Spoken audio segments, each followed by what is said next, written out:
Starting us off at number 10, the plesiosaur. A few years ago, researchers unearthed the remains of a 150 million year old creature that looks eerily similar to the Loch Ness. Described as having a huge body up to 39 feet long, powerful flippers that propel them at lightning speed, and a long winding neck, the plesiosaur was at one time one of the most terrifying creatures in the ocean. But could it also be the ancestor of the Scottish folklore creature? With its distinct resemblance even pointed out by the researchers, some are beginning to think so. But scientists have assured us that the plesiosaur is a completely different creature than the alleged Nessie. But still, a girl can dream. Next up at number 9, the scale worm. This might not be a folklore creature, but I'm almost wishing that it was. One of the most strange looking things that you can find traveling along the notorious deep waters near Antarctica is the scale worm. The flat, creepy crawly grows to be about 10 inches long and about 4 inches wide, so it's basically the size of a small rat. And listen, I'm in no mood to spend any time with a worm that big. And that part there that looks like some sort of sci-fi eyeless head,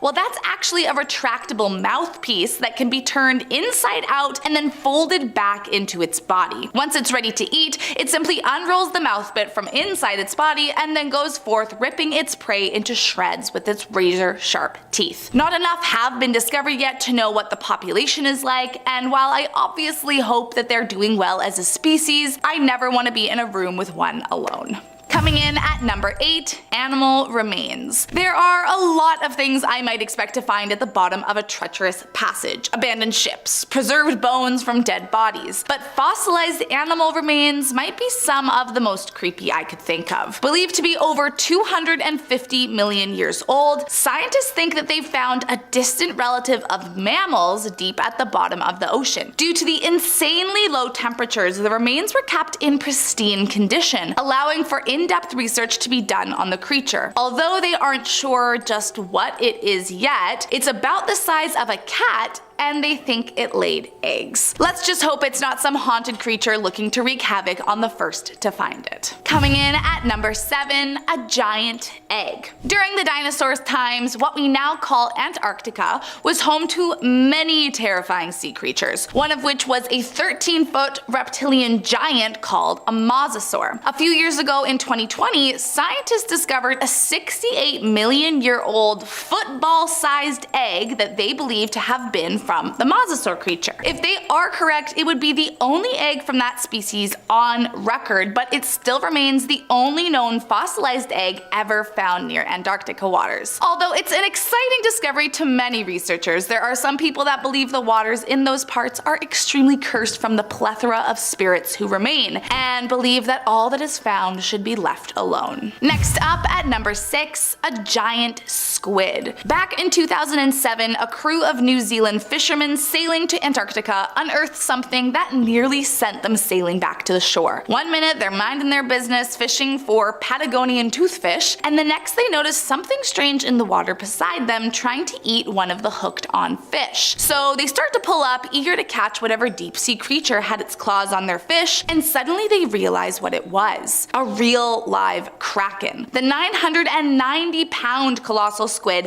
had eyes the size of dinner plates and razor-sharp hooks on its tentacles, and measured somewhere around 40 to 50 feet in length. One expert who examined it after the catch said that if you tried to make calamari from it, the rings would have been the size of tractor tires. I'm just glad it didn't pull the whole ship and crew into the passage with it. Coming in at number 5, lost endurance. During the early 1900s, just about every explorer around the world was dying to explore Antarctica. But without modern technologies to help stabilize the boats, some explorers, no matter how skilled, didn't even reach the shore. But Ernest Shackleton was unlike many others of his time. After successfully completing multiple trips from Antarctica, for which he was knighted, Shackleton decided to conquer a new goal: cross the Antarctic from sea to sea via the poles. So he began preparation for his expedition on what would become his most famous exploit yet. He and his team set sail on their ship Endurance in 1914, but unfortunately the ship became trapped in a pack of ice and was crushed. Luckily the crew was able to escape, but the ship was thought to be gone forever. That was until March of 2022, when the shipwreck was spotted 10,000 feet below the waves by research scientists traveling through the passage. But despite enduring blizzards, shifting sea ice, and rough seas to find the lost boat, they were required to leave it be, as it's a designated monument under the International Antarctic Treaty. But I don't know, maybe it's for the best. It was probably haunted anyways. Coming in at number 4, Ningen. Okay, so I will start off by saying that this is a full tilt conspiracy theory, but hey, strange things have been seen in this world that turned out to be true, so who knows. Referred to as the Ningen, this Antarctic sea creature is believed to haunt the waters of the Drake Passage, and was allegedly first discovered in the early 2000s by Japanese researchers. Now, what is interesting is that in Japanese, Ningen means human, and for many years they have had a humanoid folklore creature of the same name. But still, there are some who swear the monster is real. Allegedly first spotted by a government employee on a whale research vessel, at first the crew thought it was another submarine, but as they got closer they realized it was alive. Originally posted to 2chan, many others came forward with photos or videos they claimed to be the same creature, but officially no confirmation of its existence has ever been set in stone. Some think it could be an alien, others are firm that it's a sea monster, while non-believers think it's a beluga or some other kind of large whale that are known to inhabit the waters there. But just like every good conspiracy theory, everyone who believes in its existence is sure that the government is hiding the truth about it. Coming in at number 3, iceberg fate. Currently the world's largest iceberg, A76A, has made its way into the Drake Passage. This is bad news because traditionally the Drake Passage is a death sentence for icebergs. Thanks to uncontrollable fast waves, icebergs are usually dragged eastward by the currents, sending them into warm waters where they soon melt and are gone, well, forever. At this point in time, there's no real reason to believe why the fate of our largest iceberg would be any different, but fingers are crossed that maybe this time will be a once-in-a-lifetime event that keeps the iceberg in Antarctica. I guess we'll just have to wait and hope that it won't be another lost iceberg adding to the rising sea levels. Coming in at number 2, risk of penguin extinction. It might not be a ghost story about a cursed artifact, but truth be told, there is not much that's darker or scarier than climate change. At the rate of how things are going, ice over the Drake Passage and Antarctica is melting. And while this might have potential to temporarily benefit some creatures, the beloved emperor penguin might be facing extinction. A researcher named Dr. Welsford says, at the rate at which the physical environment is changing appears to be faster than the rate at which Antarctic organisms can adapt. He expects that in our lifetime, things will drastically begin to change, and Antarctica, along with the notorious passage where these adorable animals can be found, might never be the same. And last up in our number 1 spot today, ghosts of the dead. There are many ghost stories from the lives lost in the Antarctic Sea, and some even think that the reason the waters are so treacherous has to do with how many spirits live in the cold depths of the Drake Passage. Waves will crash against the boats so hard that passengers worry it might just tip over. But still, some passengers claim to have witnessed even scarier things than waves while riding through the passage. It's known to have 2 general states, Drake Lake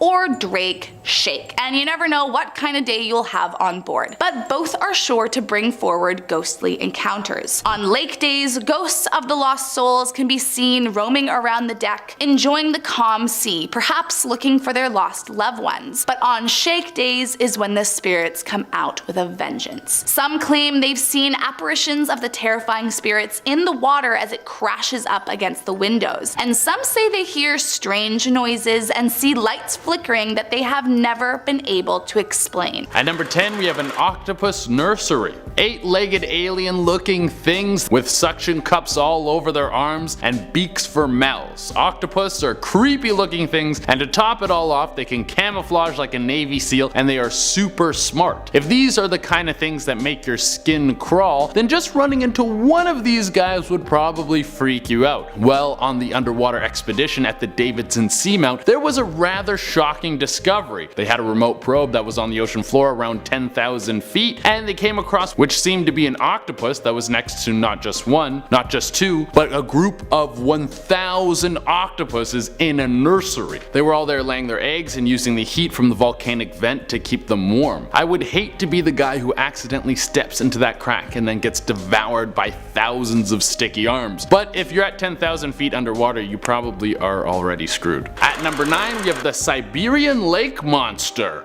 Of course, if we're doing a list of scary things that live underwater, we have to throw a giant mysterious sea monster on here. What separates the Siberian lake monster from other more popular guys that we have seen like Loch Ness and that kind of stuff is that underwater scans have actually picked this guy up. This thing is deep in Lake Labincourt, and some radar has shown that it looks like a 33-foot long creature is living there. Now this is probably just a skeleton, but if this thing is dead, it means that there was once a giant man-eating monster in this lake. I thought we were supposed to be safe in freshwater. They've nicknamed this thing the Devil, so you know he's a good time and loves company. So next time you go up to the cottage and you're swimming in the water and you feel safe, remember there might be a giant monster lurking underneath the water ready to turn you into a side dish. At number 8, we have the blue hole. Now there are several blue holes in the world. There's one in Belize, there's one in the Red Sea, there's a giant one in my heart that was left there from when Reboot ended on a cliffhanger. How are you going to end a show that so many people fell in love with on a cliffhanger? I will never trust again. Well, this one is between Cape Verde and the Caribbean islands. Scientists are really confused about this thing. It's a crack in the bottom of the ocean floor and it's several thousand miles long. What's strange about this is there's no explanation of how this happened. It might have been tectonic plates moving around, but when this happened, the Earth will probably start to repair itself and there's been no sign of this. My theory is this is where Godzilla goes to sleep at night. I mean, it seems like the most logical answer. It's either that or the gateway to hell. Like, come on guys, I'm doing real science work here. At number 7, we have the Yonaguni Complex. This was discovered by scuba divers in the 1980s. I think that's the scariest part about this one. Could you imagine going scuba diving back in the 80s? The technology back then must have been a tube going up to some guy who would blast fresh air down to you using a bicycle pump. I don't even think they had decompression sickness figured out back then. The chances of you coming up the bends was probably super high. Well, if it wasn't for a few divers in Japan who were willing to sacrifice it all to look at some cool stuff, we wouldn't know anything about the Yonaguni Complex. It's still a mystery as to what this thing is. It looks like some temples that might have existed thousands of years ago, but when the ice age decided to melt, it would have covered this entire area.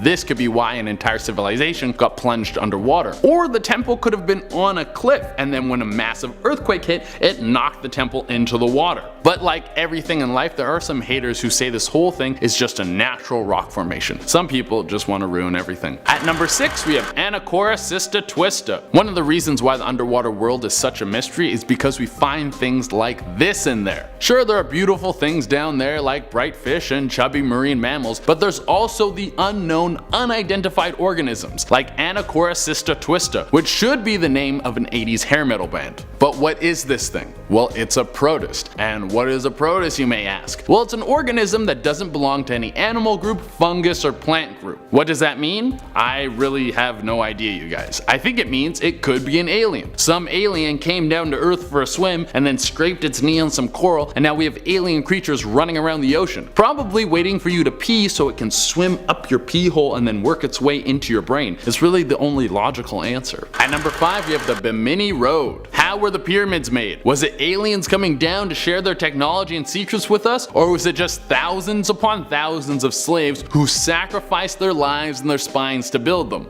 Well, we don't know and we may never know, but the Bimini Road is another one of these mysteries. It's off the coast of the Bahamas and it looks like it could have been a pathway that was placed perfectly with giant slabs of rock. Similar to the way the pyramids were made, it seems that these large slabs of rock were too large to be moved by man, and also like the pyramids, these giant slabs were also perfectly placed so well. So where does everyone's mind go when something like this happens? Well, magic or aliens. The logical answer is that this is a natural phenomenon of the water moving and hitting the rocks to make these formations, but people think that this was made using advanced technology from aliens and could have been the road to Atlantis. Honestly, I like the Atlantis theory much better. It's more fun. At number 4, we have colossal squid. Yeah, this thing is a big no thanks for me. So everyone always talks about how there might be sea monsters out there, but this thing actually exists. There's never been one caught alive, but several have washed onto shores dead, and they are massive. The largest one ever discovered was 45 feet long and it was dead. So you know there was an even bigger one out there that killed this guy. They don't even have suckers on their tentacles, they have hooks. Let me say that again. This squid has 10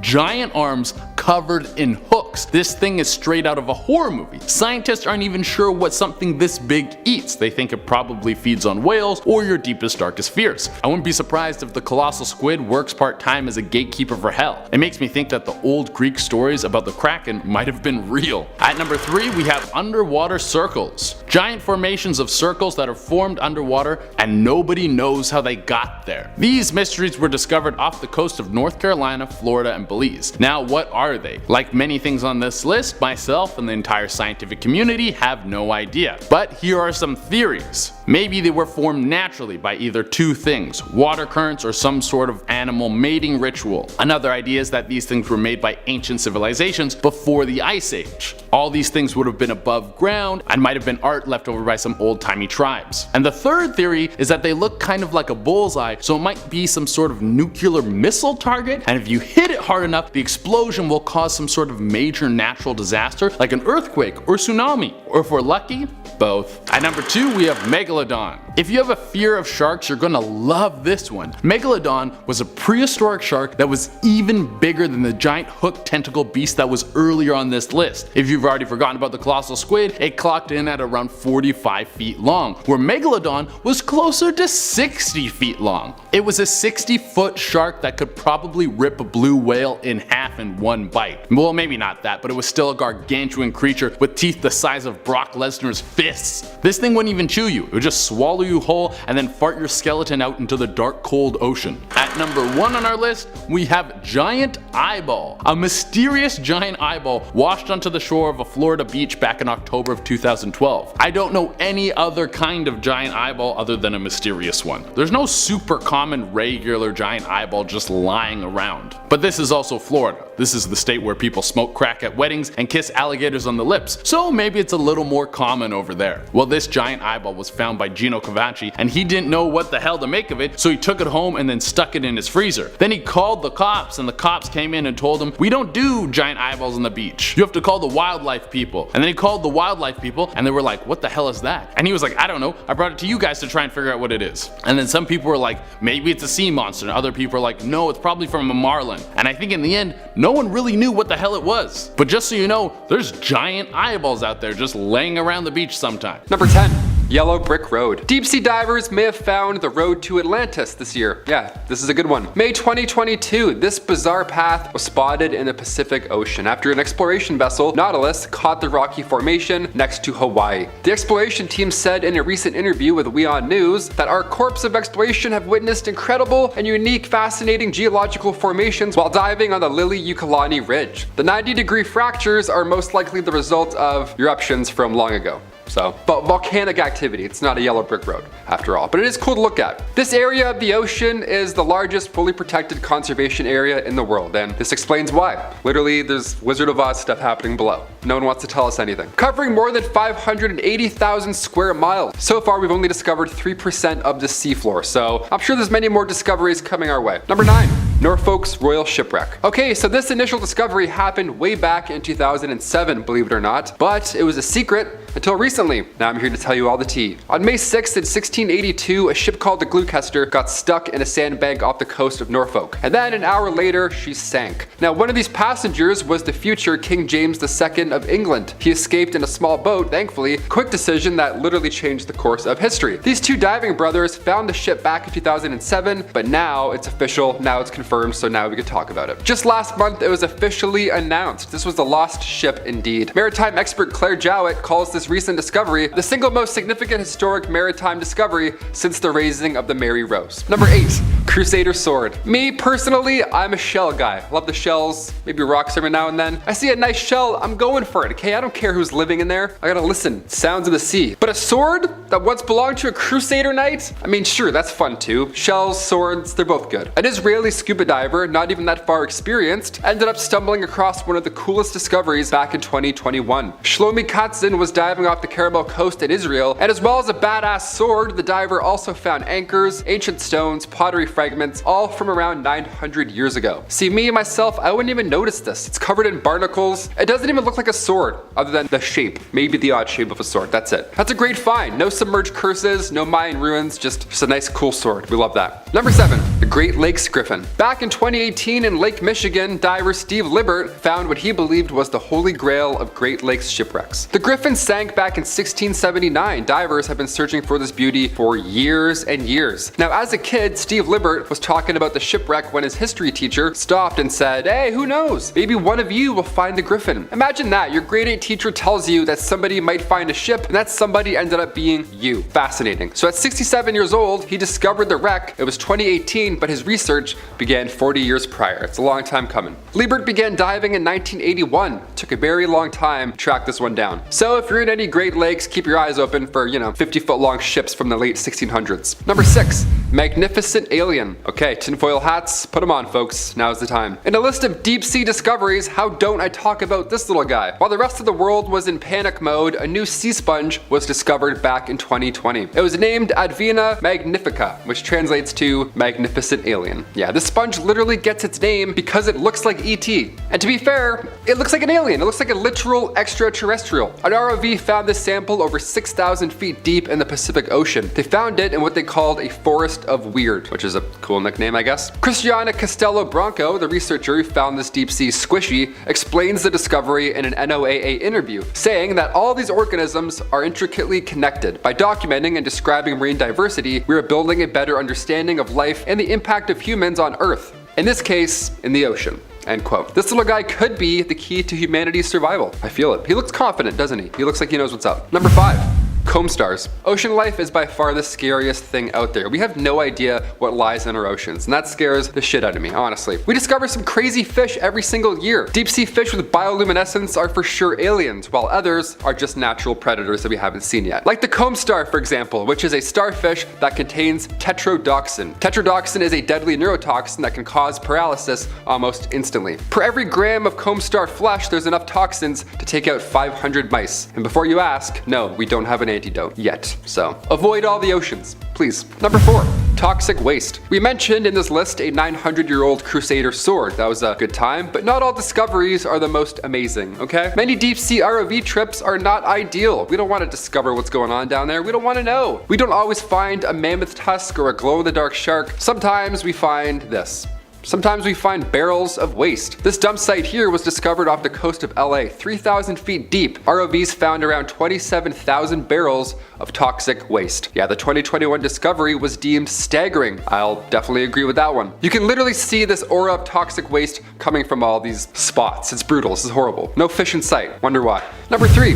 The deepest shipwreck. The USS Johnston was a US Navy destroyer which sank during the Battle of Samar in 1944. It sank after a battle with a large fleet of Japanese warships. Victor Vescovo, who is one of the few people who has made the dive into the Marianas Trench, was one of the people who first stumbled upon the remains of said sunken warship. The ship's remains were first found in 2019 and was known as the deepest known shipwreck as it was found 6,456 meters deep in the Philippine Sea in the Pacific Ocean. We now have a new record holder, believe it or not. The world's world's deepest shipwreck was discovered 4 miles underwater in the Philippines. The US destroyer sunk during World War II and it sits at the depth of 22,916 feet. The USS Samuel B. Roberts, or the Sammy B, probably won't be beat record-wise. This is extremely rare and so deep. I can't even fathom how deep this is. Number 2, Mayan caves. Back in 2018, a diver was exploring flooded caves in Mexico's Yucatan Peninsula. They were diving around and saw this peculiar opening, so they just had to check it out, right? The divers accidentally discovered one of the largest underwater cave systems in the world. That ought to be fun. It's better than a sword, I guess. A team of divers then explored many kilometers of Mayan history. Bones everywhere, a lot of bones. National Geographic, of course, got involved and explains that these skulls, given the amount found, were more than likely involved in some sort of ancient sacrifice. Yeah, they found an ancient burial site underwater. See ya, I'd go right back up so fast. Many elongated skulls were found, suggesting that the ancient Mayans were up to something a little darker last time these caves were occupied. If curses are real, there's probably a few in here, so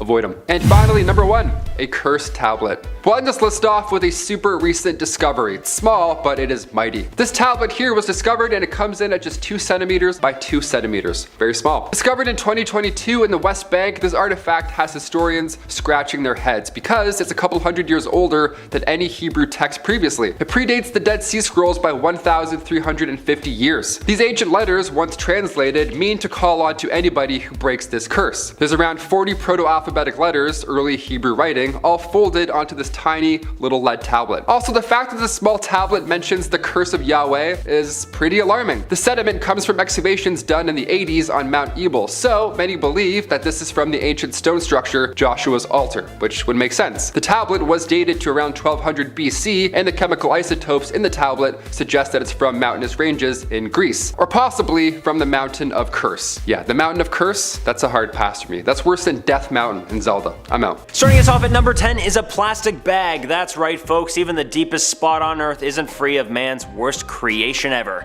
Single-use plastics. During one of the deepest dives ever recorded, famous underwater explorer Victor Vescovo traveled 7 miles below the ocean's surface down to the Mariana Trench. While down there, Vescovo and his crew discovered tons of new and interesting things, but not all of them were cool. He reported that he also found a plastic bag and even some candy wrappers. Down at the deepest place on Earth. So, that's cool. Folks, I don't think it's a hard concept to understand, but please don't litter. Things like plastic bags were not made to help out anyone but ourselves. These cause a great danger to our wildlife all around the world, and if we have to use these materials, just please dispose of them properly. No one else should have to put up with your trash except for the garbage man. In our number 9 spot today, we have the fact that life exists. The first time anyone ever went on a deep dive into the Mariana Trench, no one was exactly expecting to find signs of life in the extreme environment of the deep sea. So it was quite a shock when they found out it was absolutely teeming with life. Because of the lack of sunlight, or really any light, in the Mariana Trench, you won't find any plant life or algae, but there are tons of living beings, from microorganisms to scary looking fish. All of the life in the trench has had to adapt in one way or another in order to live in this environment, whether that is naturally developing pressure-proof shells, or having insane eyesight that can catch even the faintest glimmer, or having other heightened senses that can help detect prey or predators. All of these special adaptations help us understand more about how life in the deep sea evolved, but some can even be used to help us advance scientifically and medically.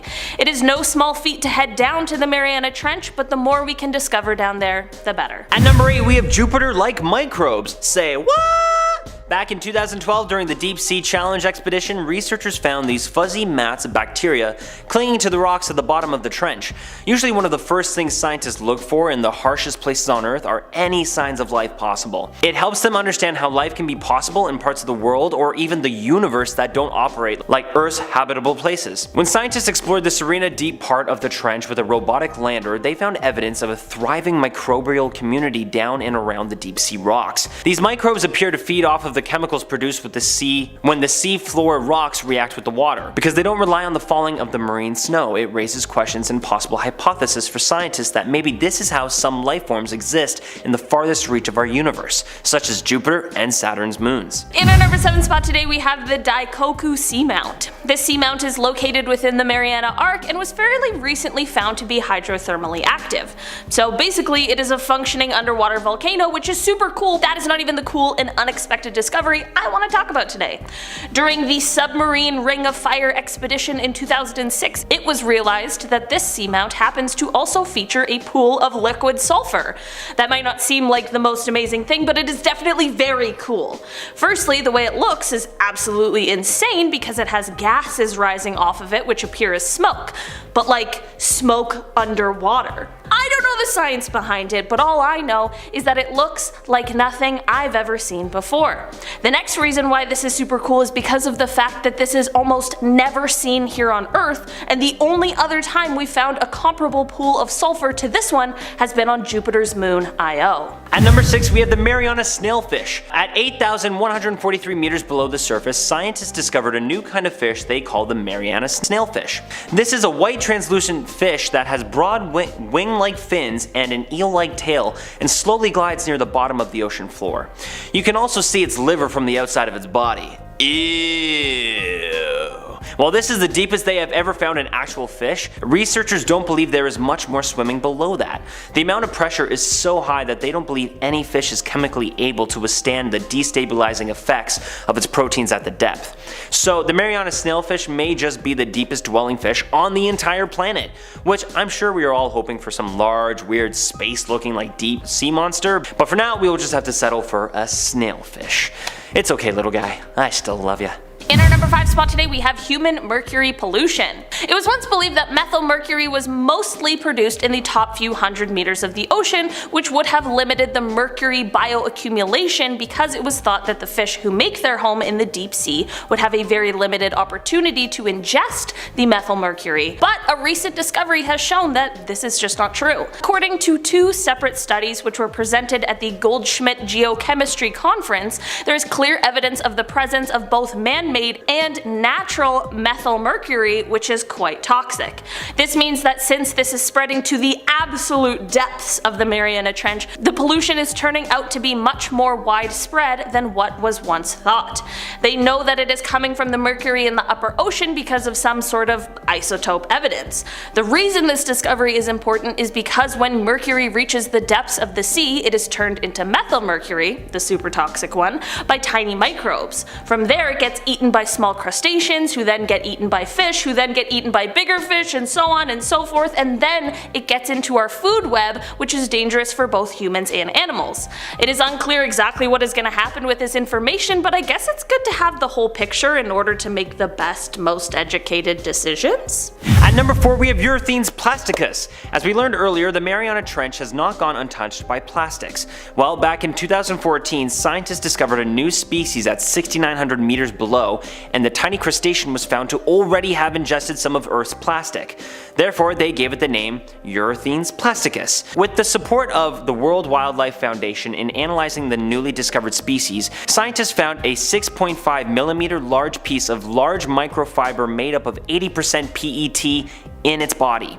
PET is a substance found in a variety of commonly used household items such as water bottles and workout clothes. Now, it's also found in deep sea wildlife, so much that we're naming deep sea creatures after plastics.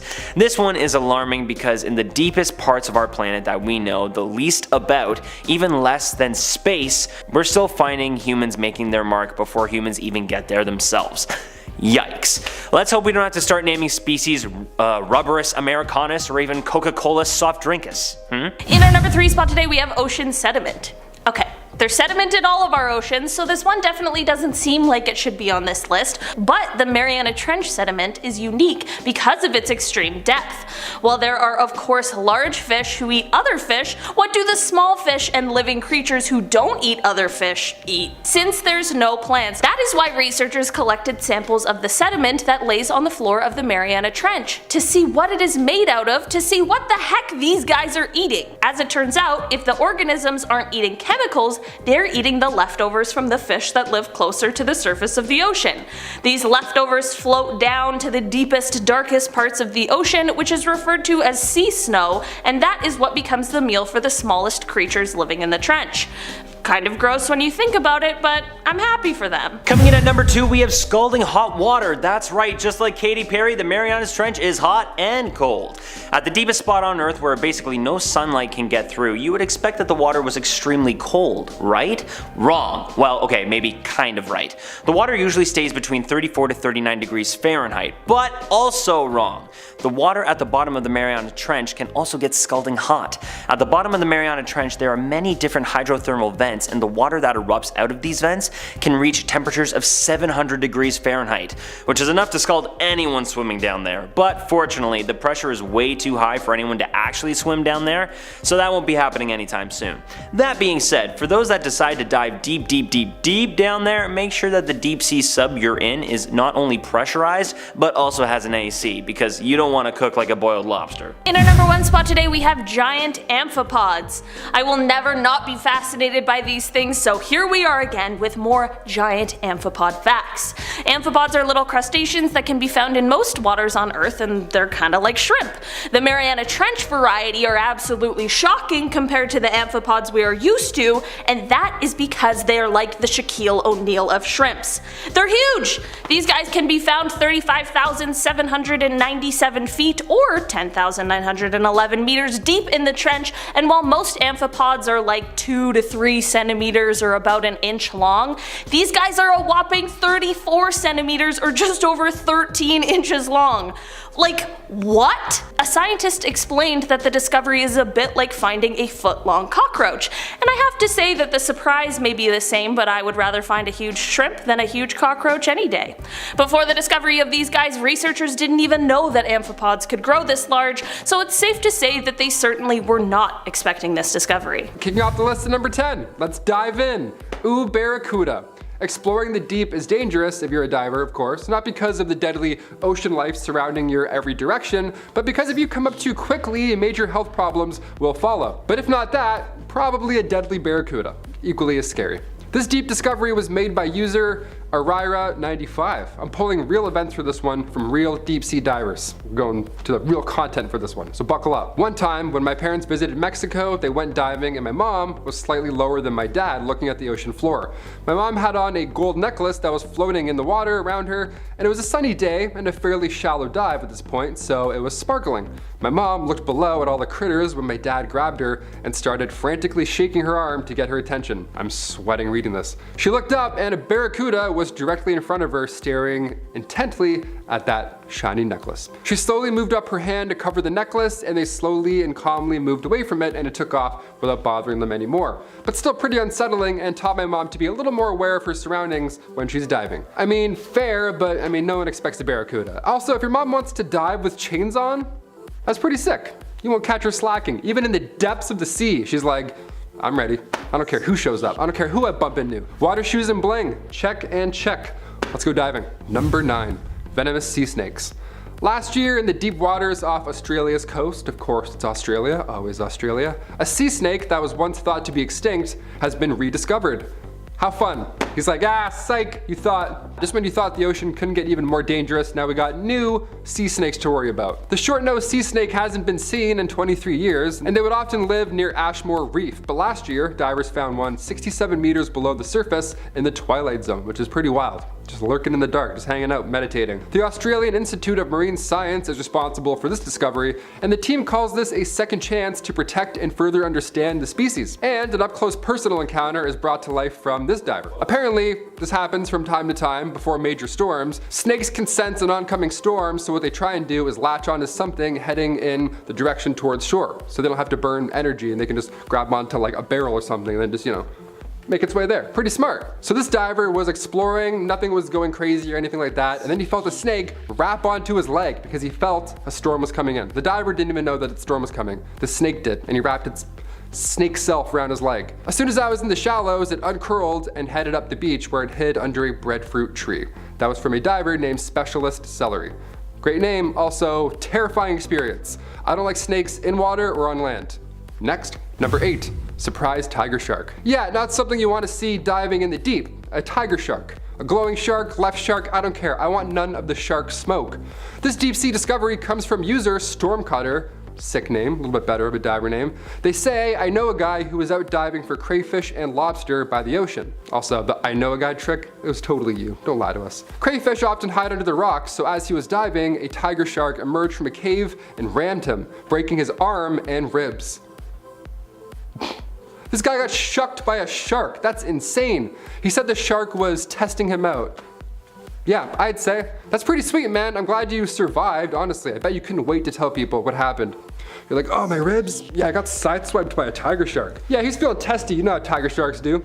If you're wondering what that experience may have looked like, this is footage of a rare tiger shark in New Zealand, lurking in the deep.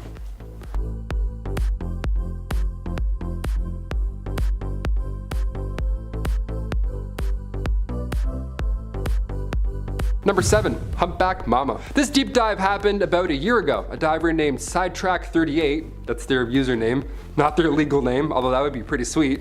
Sidetrack38, he's like, what's up? They were exploring the ocean one afternoon when all of a sudden they got charged by a mother humpback whale. The divers shared their experience online, saying, her curious calf had swum around us and we were between her and the calf. 2 of us never even saw her coming. We were watching the baby, but our third diver saw her come. She kicked down and swam under us last minute. We didn't see anything until that 60-foot freight train passed just underneath us. Whales are beautiful. They're beautiful but terrifying creatures, my friend. Glad you didn't get a broken rib or back in this case, because whales, they like to go pretty deep. This view. Just trying to figure us out. Incredible. Yeah, this is amazing. Justin, you want the overheads off? Look at that view. I hope we're getting screen captures of this. Number 6, Mako shark. Mako sharks are one of the fastest sharks in the world. I'll start by saying that. Just get that fact in your head. Given this list so far, I would also start sweating if I were you. This is a scary one. This deep dive horror story comes from username One Dumb Diver. Great name, they clearly made this account just to share this occasion, so let's dive in. Nowadays, we dive with shark shields, which emit electronic pulses that freak the sharks out and keep them away. But back then, what we used was essentially a chainmail sleeve. The idea being that sharks hate the taste of metal, so if you give it your arm, it'll bite down, decide you're gross, and then move along. So I wait, it comes over, and I make a perfect move to give it my arm. However, just before the crunch, it occurred to me that I had left my sleeve on my bed. Now I had a huge open, gashing wound on my arm from the bite in open water, and I trailed blood everywhere. Not an ideal scenario. So once the shock finally wore off, you realize that you're in salt water, and salt and open wounds, they don't feel good. In a panic, I dropped my weight belt and shot up to the surface without any sort of waiting period. Not great. Because I hadn't been paying attention to the currents, I was approximately a quarter mile downstream of my boat, which meant that I had to swim back up to it. After getting bitten by a shark, imagine having to swim, that is a nightmare scenario. Glad you're okay. Also, you're not a dumb diver, you're experiencing the things, you're figuring it out. You're doing great. You're brave. I don't even like going in lakes. Number 5, more sea snakes. Coming from Patrick667 about a year ago as well, they posted, so 3 days ago I went snorkeling off Mimba Island in Zanzibar. Everything went normal and we started heading back, so I grabbed my net and I put my black fins, my black mask, snorkel, and black wetsuit inside. Once back ashore, I grab my bag, jump off the boat, and head to the rental office to return said equipment. At that point, I feel my bag is moving somehow. At first look, it seemed like a flat black worm squirming quickly. After rotating the bag, I realized I was looking at only the tail of a 1 meter long black sea snake, one of the most venomous reptiles ever, trying to get out of the net. Like in the lobby. How it got there, I have no freaking clue. That is a nightmare scenario. Imagine being like, thanks so much, I had a great time. Here's a sand dollar. Also, don't mind the venomous snake. Number 4, the frilled shark. Back in 2004, marine biologists discovered this dinosaur, the frilled shark, just hanging out, just lurking about 870 meters below the surface. So if you're anywhere around there, watch out. This one looks like an eel almost. It's so scary looking, it's so slippery and quick.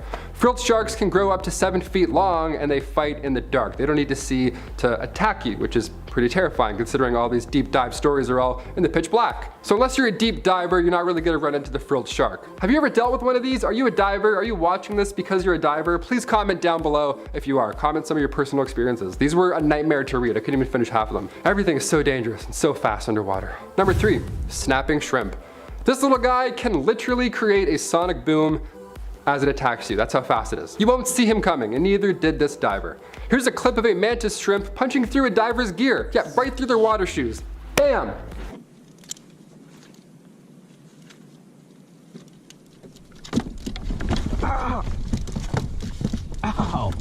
That really hurt. They're so quick. Oh my god, they're tiny, but they really hit. They're often found in coral reefs, oyster reefs. These little guys, these pistol shrimp, they hit their prey at 100 kilometers per hour. And in doing so, a large air bubble is created, and because this, Mike Tyson shrimp is so quick with the left hook, the following pop is around 200 decibels. The sound alone can stun its prey, and if they're lucky, it sometimes kills them. That's how you want to go out. You don't want to go out with one of these Superman punches to the neck. Number 2, comb stars. Ocean life is by far the scariest thing out there. We have no idea what's in our oceans. We discover some crazy shit every year. Some deep sea fish with bioluminescence are for sure aliens, while others are just natural predators that look scary. Like the comb star, for example. This guy was not in Finding Nemo. He would have been a weird addition. A comb star is a starfish that contains tetrodotoxin, which is this deadly neurotoxin that can cause paralysis. Yeah, Finding Nemo, that movie would be over in 8 minutes if this guy was there. Per every gram of comb star flesh, there's enough toxin to take out 500 mice. So if you have a mice problem, honestly, you can call one guy. It's a very specific weird call, but I know how you can do it. A little bit of tetrodotoxin. Tetrodotoxin? Tetrodotoxin, that's what it's called. And finally, coming in at number 1, the electric eel.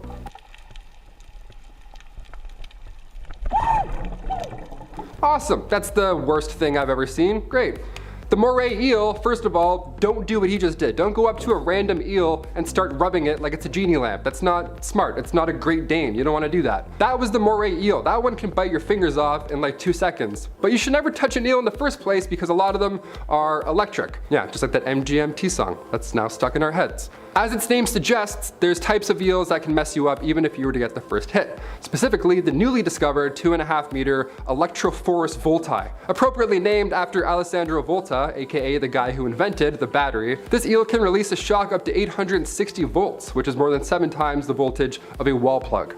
A swimming wall plug that gets hungry. Nice. We love nature. I'm never swimming again. Coming in at number 10, we have the Thai boys and the curse of the princess. In Thailand, there is a goddess by the name of Jiao Mei Nang Non, which translates as reclining princess. This spirit is said to inhabit the cave and mountainside of Tam Luang. This is the exact spot, the cave where the Thai boys got stuck in June 2018, making headlines. Basically, 12 boys aged between 11 and 16, all part of the Mupao Wild Boars football team, went to a cave with loads of snacks and a football and were planning on celebrating a birthday. Oddly, an unexpected torrential downpour flooded the cave and the boys were trapped inside. Their coach went to look for them and also got trapped too. Now locals began thinking that the boys had been trapped at the whim of the princess spirit. Legend has it that once upon a time a beautiful princess fell in love with a stable boy, and knowing that their love was forbidden, they ran away together. They hid out in the exact cave. When they heard that her father and his army were searching, that's when they took to the cave. Sadly though, the boy was caught and killed when he went out to find them food. When the princess found out, she stabbed herself and bled out in the cave, which is now said where her blood flows as water. While the change in weather may have come as a result of the unamused princess, it seems that she may have also helped in their rescue too. Amid the bid to free them, locals began pleading with a statue of the reclining princess outside of the cave, leaving her offerings to appease her. As we know, eventually all 12 boys and their coach were saved. Was at the princess's mercy. The dive was 1,450 meters deep, and actually one diver did lose his life in the rescue attempt. Coming into number 9, we have the handshake. This story had me feeling very queasy. It was shared in Real Clear Life online magazine. The author was sharing a story of their grandfather's time working in military rescue and recovery during the Vietnamese War. They wrote, "My grandpa was in the Australian Navy during the Vietnam War. They were taught to shake the hand of dead sailors when recovering the bodies to make them feel more comfortable and familiar with handling the dead. On my grandpa's first recovery dive, he shook the hand of a dead sailor and the arm came clean off the body. He had to keep his cool and bring the body back up, but still that's pretty messed up. Honestly, that is truly the stuff of nightmares. If people know that hands and arms can break off, why would they get them to shake them? Like, no. Coming into number 8, we have The Bends. A great Radiohead song, but a horrifying diving reality.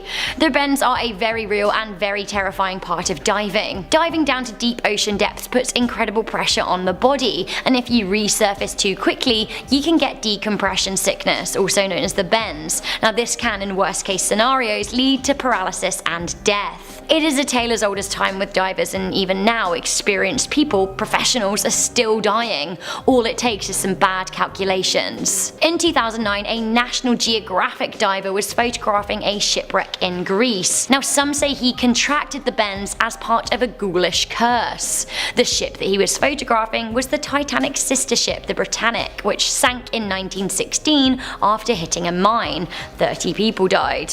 I honestly think that's kind of offensive though. The poor guy just, died of decompression sickness, and he was a professional. It happens. Coming in at number 7, we have the shark cage. I personally do not feel great about shark cage diving because while it would be a great opportunity to see a shark up close and personal, you'd also be seeing a shark up close and personal. It has to be done right, and baiting rules are often abused by shark diving companies, which makes it a bit unsafe. So anyway, in October 2016, diver Craig Capehart was on a shark dive expedition and got the shock of his life when a great white shark somehow ended up on the inside of the cage with him. Have a look at the footage he shot.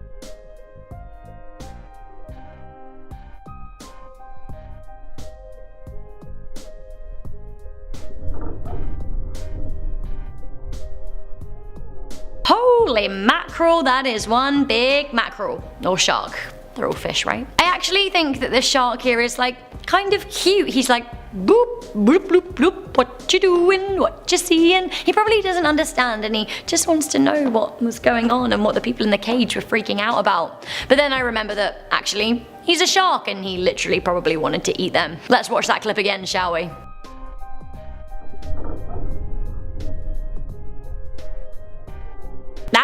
No. So much no. Coming into number 6, we have the Call of the Crabs.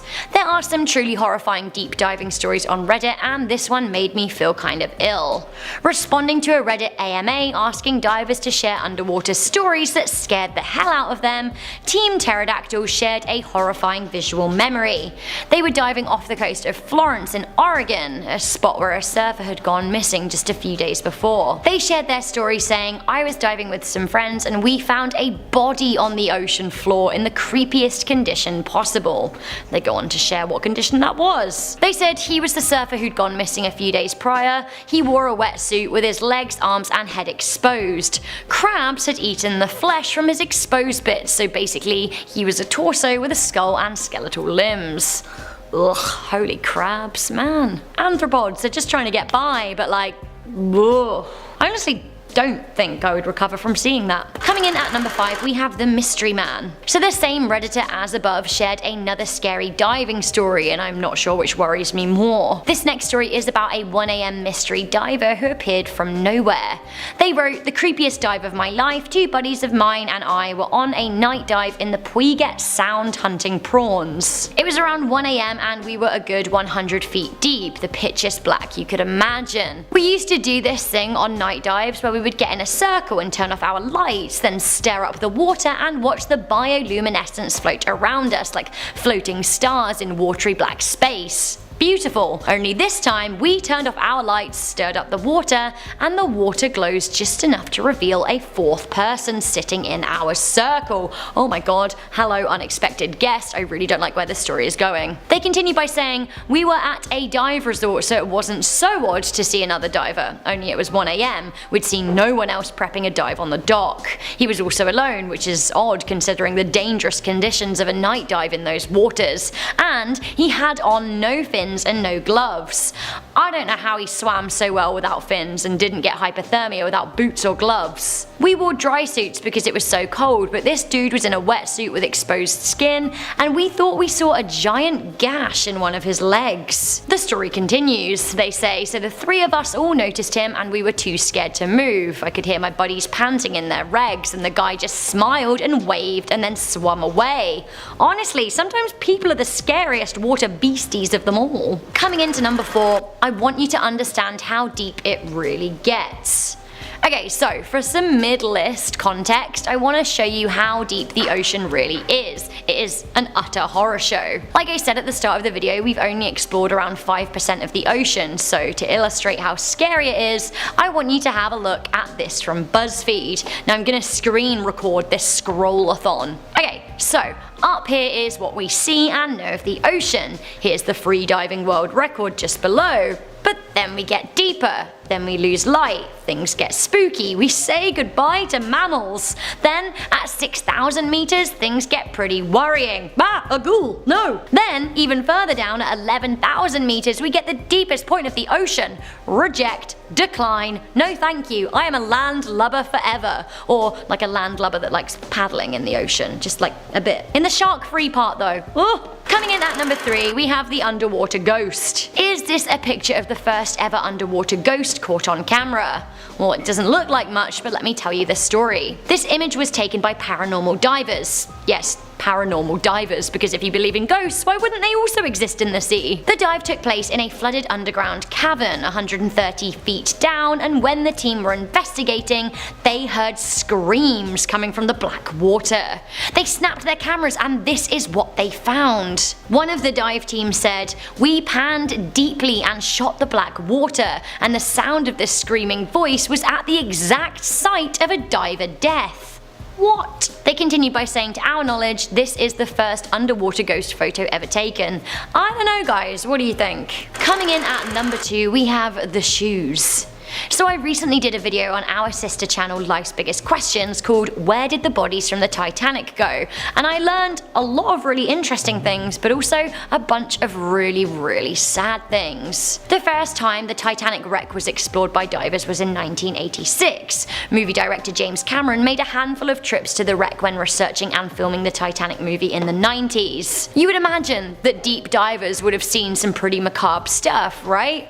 Well, actually, James Cameron said that bodies, even just skeletal remains, are nowhere to be seen. Thousands of people died on board though. At 12,000 feet down, skeletons dissolve very quickly under the pressure. Hauntingly though, what is left of the thousands of bodies are the pairs of shoes that they were wearing when they died, and they are absolutely everywhere. Why is this? Well, because shoes back then were treated with tannic acid, which means they're protected and less likely to dissolve in underwater conditions. Have a listen to what James Cameron had to say about it. A pair of women's shoes? Yeah. Next to a pair of girls' shoes? These were people. These were people. Those shoes got to the bottom. Double. On people. So every pair of shoes serves as a grave marker where the humans fell to their final resting place, and that honestly actually is a little bit more haunting than seeing a real body. Finally, coming into number 1, I am bringing this straight from the scariest part of the world, deep down in Mariana's Trench. We have Mariana's Song. So remember that scrolling adventure that we went on in the middle of this video? Well, way down at the bottom of that is Mariana's Trench, which is in the West Pacific Ocean and is 11,034 meters deep at its deepest spot. Now, this is the deepest and in my opinion scariest place in the world. What lives down there? Well, we've observed a few sea cucumbers, but as there is no light whatsoever, there's no saying what might lurk in the shadows. A strange, unidentifiable sound was recorded coming from the trench in March 2016. Have a listen.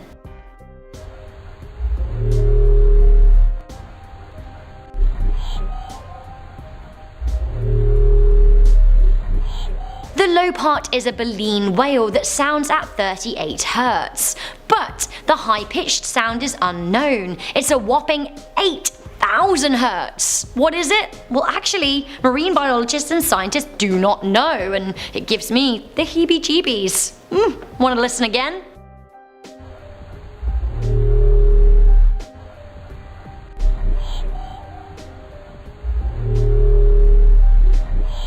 What is it?